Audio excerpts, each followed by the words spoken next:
sabi niya kanina na i-mention niya yung sino ang may pinakamalaking insertions and what could be the relevance nitong insertion na to politically but also sa galawan na nangyayari sa gobyerno natin. So, Attorney Topacio, can you answer that? Yes, maraming salamat, Rob. But before I do, nais ko lang sabihin something very brief. I'd like to issue a respectful challenge to our President. Mr. Marcos, di ba ang narrative na iyong pinopromote ay hindi ako kasama dyan sa mga flood control scandals na yan. And in fact, ang sabi mo, ako nga ang nagpa-imbestige. Sinasabi mo yan constantly to your mouthpiece. At sinabi mo pa nga, di ba, noong ikaw ay nag-speech nung SONA, mahiya naman kayo. Now I would like to respectfully ask the President, Sir, kung hindi ikaw ang mastermind, sino? Ba't hindi mo masabi? Hanggang ngayon, September pa yung ICI mo, hindi mo pa rin masabi. Di ba? Kung ikaw ang nagpa-imbestiga, ano nangyari sa investigasyon? Bakit hindi mo pa rin masabi hanggang ngayon kung sino ang mastermind? At sa nakikita mo na yung National Expenditure Program mo ay nilakihan na naman, just like before, nung sinabi mong mahiya naman kayo, bakit ayaw mong sabihin sa present na House, mahiya ulit kayo? I mean, what gives? Salita lang ba, Mr. President? Are you not going to tell the Filipino people kung sinong dapat mahiya? Sino man dapat mahiya talaga rito? Kung hindi kayo, sinong dapat mahiya? Yung pinsan mo ba? Yung anak mo ba? Sinong dapat mahiya, Mr. President? Why are you so silent? Bakit puro lip service? So that is my challenge. Ngayon, ito naman public knowledge naman, pero alam nyo, magugulat kayo. Because, alam nyo, yung sinasabi nga po sa Constitution, Rob, na the legislature is the guardian of the public purse. Alam nyo, dapat po ang ginagawa ng ating legislatura ay magtipid. Kung merong wish list ang presidente under the National Expenditure Program, siguro dagdagan mo ng konti, bawasan mo ng konti, but for you to double or treble yung hinihingi ng presidente, there's something wrong. Bakit sa halip na pangalagaan mo yung pondo, tipirin mo, nilalakihan mo pa? Walang iniwan niya sa anak mo eh. Humihingi ng allowance, Dad, may party ako sa Sabado, pahingi naman 1,000. Wag, 800 lang. Ito, baliktad eh. Paano matututo ng fiscal responsibility? Dad, pahingi ng 1,000, gawin natin 3,000. Saan mo lalagay yung 2,000? Ha? Yun ang nagtataka ako. Ha? Kita nyo, eto ha. Eto na naman eh, walang pagbabago mga kasama. Tignan ninyo ha. Kaya sinasabi ko yung speaker, same, different dog, same collar. Eto, umpisahan natin. Yung iba eh, halimbawa si Roman Antonio, ang insertions niya, hundreds of millions. Okay? Kunin na lang natin yung first 5 para hindi kayo maboard. Ang number 5 sa dami ng insertions ay si Nabota City Lone District Representative Toby Tiangco. Ang hiniling lamang sa NEP para sa NCR niya, yung kanyang distrito, ay 362 million. Ang in-insert niya ay 754,000. Doble. 754 million. Million, 754 million. For a total of 1.116 billion pesos. Mas malaki pa yung insertion kesa sa nakalagay sa NEP.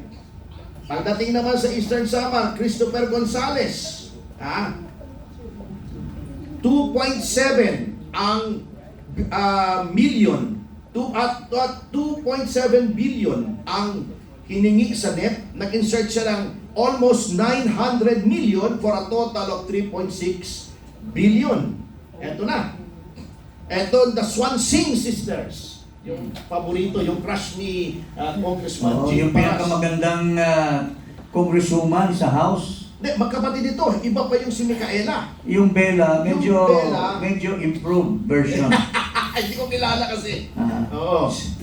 hindi masyadong vampiric yung mukha. Kita nyo ha, 2.3 ang hiningi sa NEP, in-insert niya is 1.5 for a total of 3.8.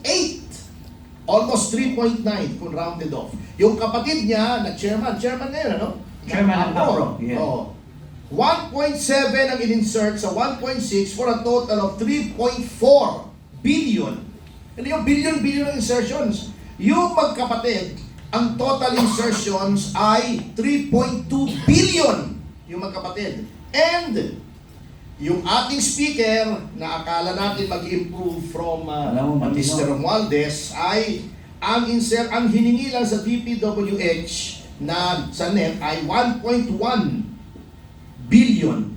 Ang in-insert niya ay 2.6, halos triple. Tinriple niya for a total of 3.783 billion pesos. Yan ba ang reform budget? Yan ba ang nahiyang mga tao? Hindi po sila nahiya. What are we going to do with this?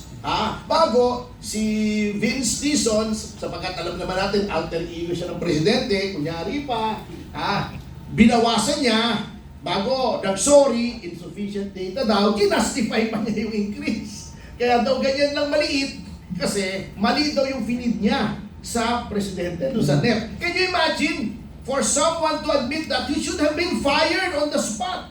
Bakit mali yung binigay mo sa presidente? Na mislead siya in formulating the NEP na kailangan pa dagdagan ng House. Can you imagine ang pinaglolo tayo? So yan po sinasabi ko. There seems to be no hope. Hanggang matapos po ang termino nitong Pangulong ito, ganyan po ng ganyan. Dahil nga, hindi po sila pwede magtanggal ng insertions kasi ipanunuhol po nila yan. Pagdating ng February 26 ba? O 6. Yung February deadline. 26. 6. Yung Pagdating ng February 26, deadline of the 1 year. kakailanganin nila yung perang yan. Sapagkat katulad nga na sinabi ni Chairman Cardema, depende ang budget mo doon sa agreement or disagreement mo doon sa pinagagawa nila sa iyo. Ayaw mong pumirma, wala kang budget, pipirma ka, sagana ka sa budget. So yun po ang malaking problema kung bakit hindi, never, na mare-reform ang ating budget.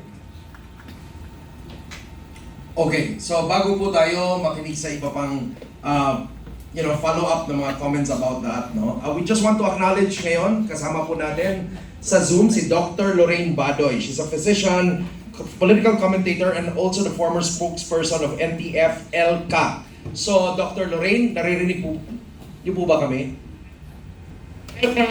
Sige po, give us your opening statement. We just started and we want to hear what you have to say about, particularly, ang topic po natin ngayon is the 2026 budget. But if you want to say something else, also you're welcome to say that. Yun ang mabigat.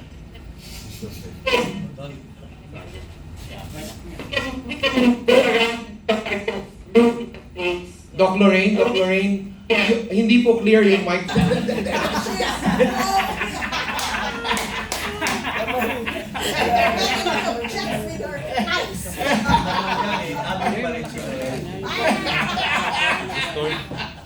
So while Dr. Lorraine is Go ahead fixing, first. Go ahead.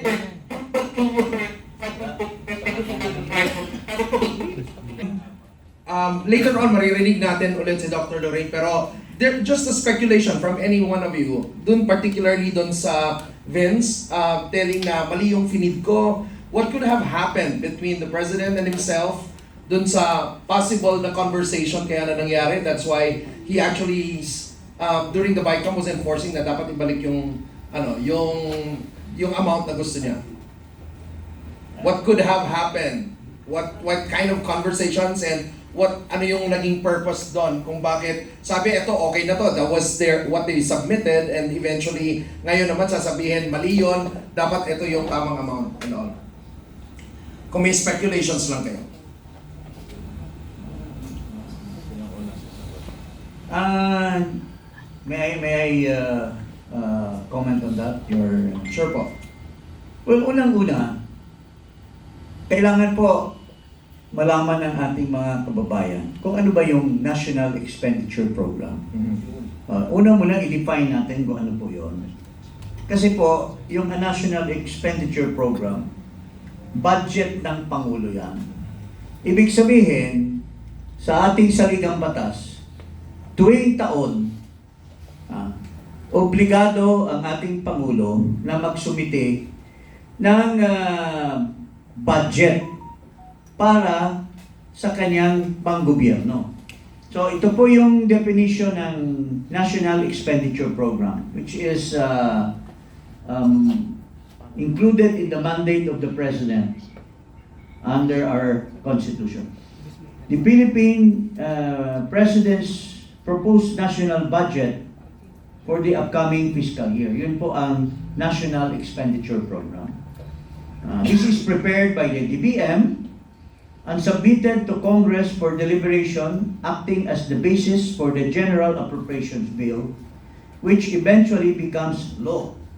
So, ibig sabihin, bago ipipresenta yan, every I think sometime in the month of August, after the State of the Nation address, obligado na magsumite ang ating Pangulo ng kanyang iniisip na ano ba ang pagpapatakbo ng gobyerno. Magkano ang kailangan na pondo para ayos ang pagpapalakad ng ating gobyerno. So, ibig sabihin, ano ba ang NEP?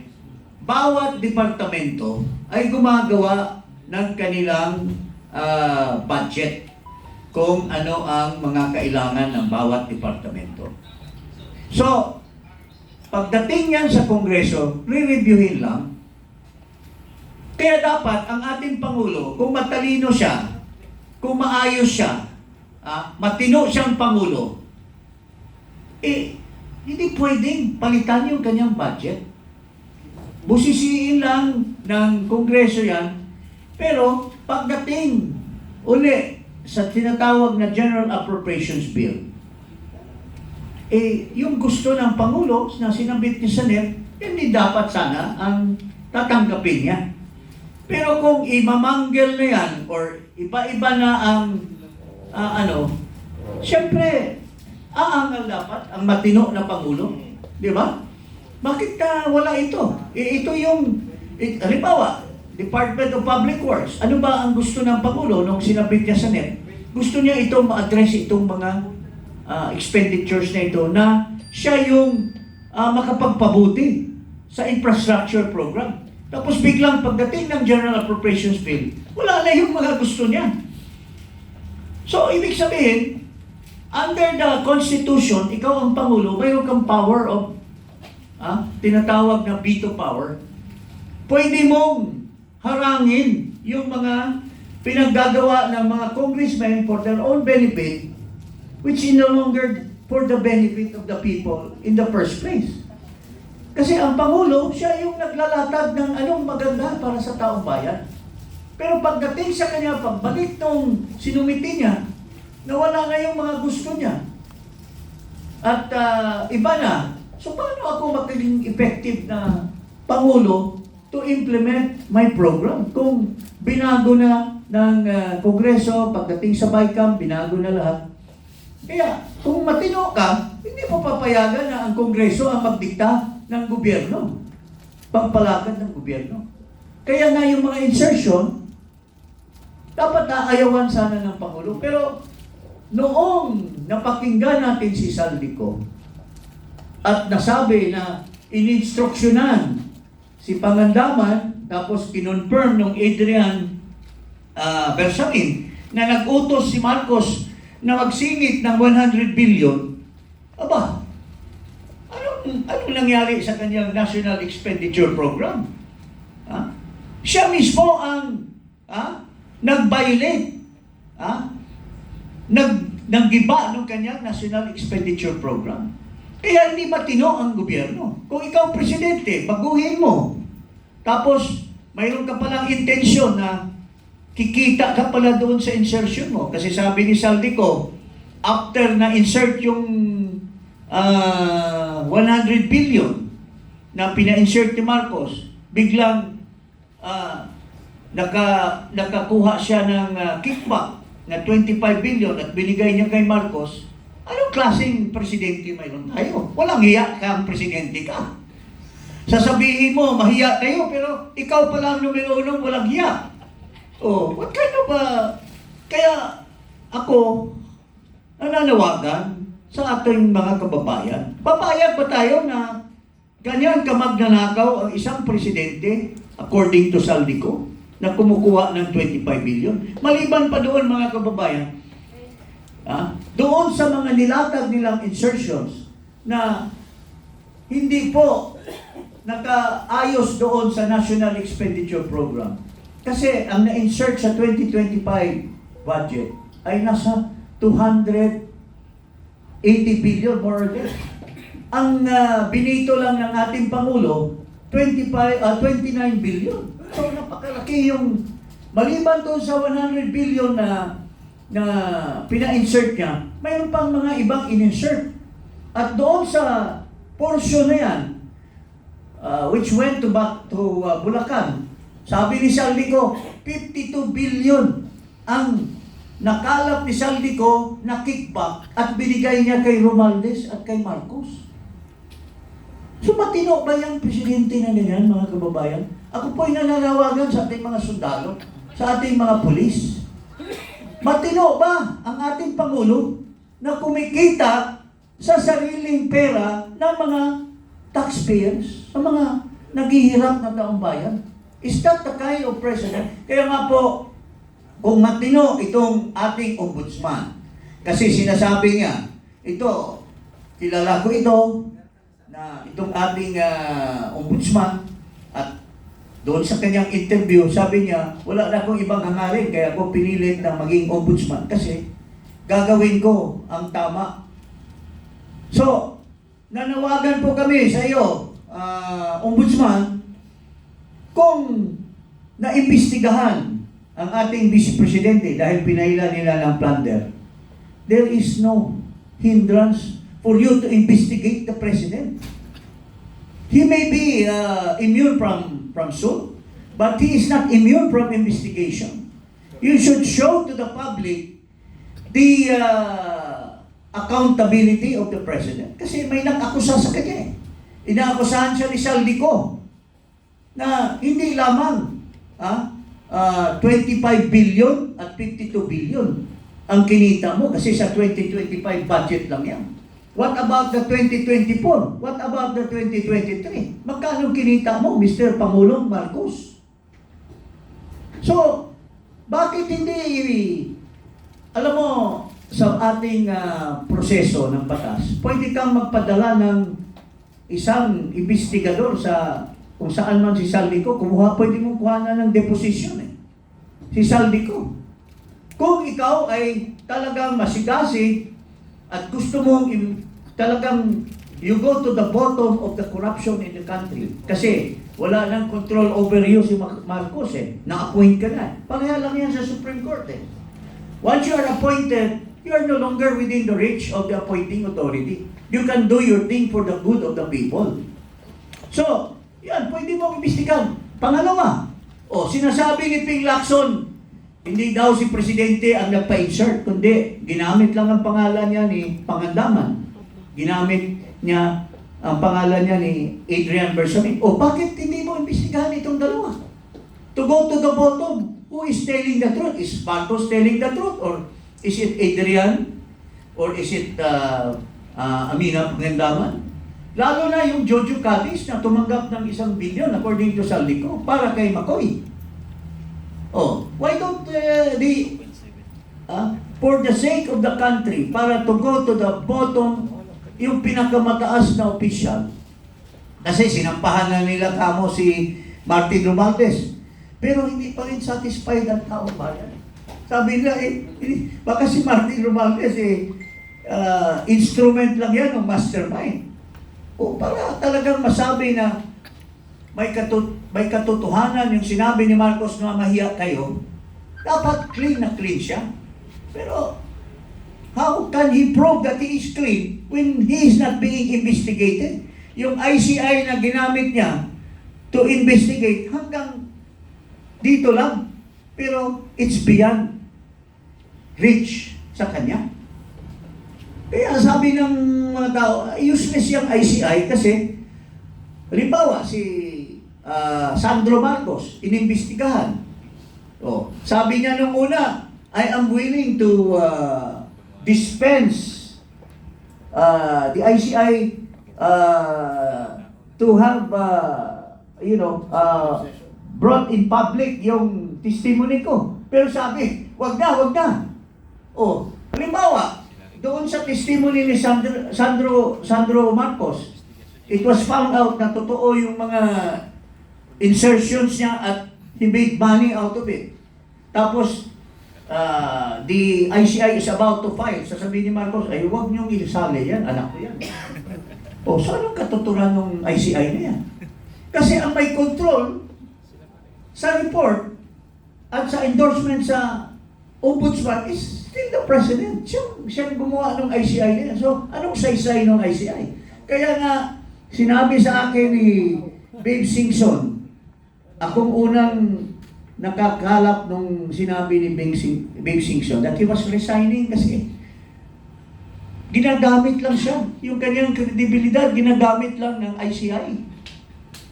At muro-muro lang ang ginagawa ng ICI. So, yun po mga kababayan, ilagay nyo sa pag-iisip nyo, kayo, kung nakikinig kayo sa sinasabi ko, I am calling the Ombudsman to investigate Marcos Jr., itong Pangulo ng ating bansa. Dahil may aligasyon na siya ang pinakakorap. At yan ay upon the personal knowledge of Saldico. Bakit tayo maniwala kay Saldico? Kasi pareho lang yan sa mga 5 magnanakaw. Hinold up nila yung bangko. Kasama sila lahat.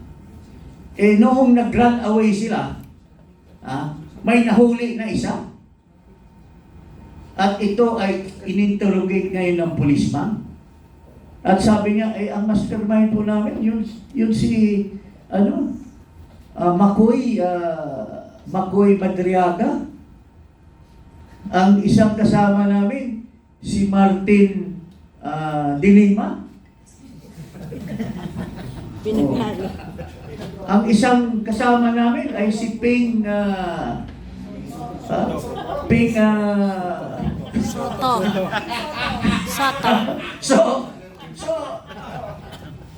kung ikaw kasama sa nagplano at nahuli ka, hindi ba yung mga ginawa niyong plano para magnakaw, may katuturan yung sinasabi nito kasi kasama siya sa nagplano at nagnakaw. So ganoon din, kung isa sa mga magnanakaw, si Saldico, at nahuli, at siya na yun ang nagsasabi na si Marcos ang nag-utos sa akin na maglatag ng insertion, hindi ba kakapaniwala si Saldico? Ngayon, ginugulo nila ang usapan. Wala daw nga AI daw yung sinasabi ni Saldico. Wala daw nga, hindi daw under oath. Hindi po totoo yan. Personal knowledge and under the rules of the Ombudsman, evidence can be had in any form. Nasa probative value na, pero para sa akin, napakataas ng probative value nung sinasabi ni Saldico. So, kung karapat-dapat na imbestigahan ito, at karapat-dapat na nandyan si Attorney Boying Rimulya, nakuha na niya yung gusto niyang maging ombudsman. Ngayon, dapat makuha rin yung gusto ng taong bayan na ipakita mo sa kanila yung katotohanan. Yun po ang hinaing ng taong bayan sa ombudsman. Please investigate. Unang-una, si Saldico. Investigate Adrian Bersamin. Investigate Amina Pangandaman. investigate Jojo Cadiz. Because ito yung magkapagsabi. Kung wala nang saysayang investigation sa Senate, yung Blue Ribbon eh. Kasi nagpakita na ng bias si Ping Lacson. Yung ICI, wala namang saysay. Kung imbestigahan mo si Marcos, siya rin ang magde-decide kung tama ba o hindi. So it remains with the ombudsman, mga kababayan. Yun ang last bastion of determining accountability ni Marcos Jr. Yun po ang masasabi natin ngayong umaga. Okay,